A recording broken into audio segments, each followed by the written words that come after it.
വിപണി പിടിക്കാനുള്ള ചൈനീസ് തന്ത്രം സംസ്ഥാനത്തെ ഉരുക്ക് നിർമ്മാണ കമ്പനികളെ പ്രതിസന്ധിയിലാക്കി. വൻ വിലക്കുറവിൽ ഉരുക്ക് സാമഗ്രികൾ ചൈനയിൽ നിന്നും ഇറക്കുമതി ചെയ്തു തുടങ്ങിയോടെ പിടിച്ചു നിൽക്കാനാവാതെ 12 കമ്പനികളാണ് കഞ്ചിക്കോട് മേഖലയിൽ അടച്ചുപൂട്ടിയത്. ഉൽപ്പന്നങ്ങളുടെ വില കുറച്ച് വിപണി പിടിച്ചെടുക്കാനുള്ള ചൈനീസ് തന്ത്രം സംസ്ഥാനത്തെ ചെറുകിട ഉരുക്ക് നിർമ്മാണശാലകളെ കടുത്ത പ്രതിസന്ധിയിലേക്കാണ് തള്ളിയിട്ടത്.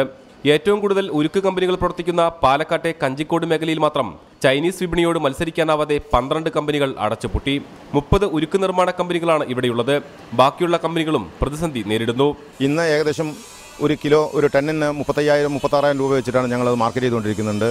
ആ സമയത്താണ് ചൈന ഇവിടെ 33,000 രൂപയ്ക്ക് സാധനങ്ങൾ കൊണ്ടുവന്ന് ഡംപ് ചെയ്യുന്നത്.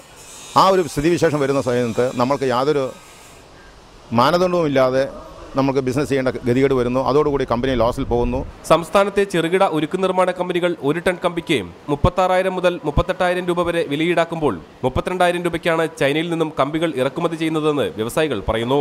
എന്നാൽ ഈ വിലയ്ക്ക് ഉൽപ്പന്നം നൽകാൻ ചെറുകിട കമ്പനികൾക്കാവില്ല. ചൈനയിൽ നിന്നുള്ള ഇറക്കുമതി തീരുവ വർദ്ധിപ്പിച്ച് സംസ്ഥാനത്തെ ചെറുകിട കമ്പനികളെ സംരക്ഷിക്കണമെന്നാണ് വ്യവസായികളുടെ ആവശ്യം. ചൈനയ്ക്ക് പുറമെ തായ്ലൻഡ്, മലേഷ്യ എന്നിവിടങ്ങളിൽ നിന്നും ഉരുക്ക് സാമഗ്രികൾ ഇറക്കുമതി ചെയ്യുന്നുണ്ട്. പ്രസാദ് ഉടുമ്പശ്ശേരി, റിപ്പോർട്ടർ, പാലക്കാട്.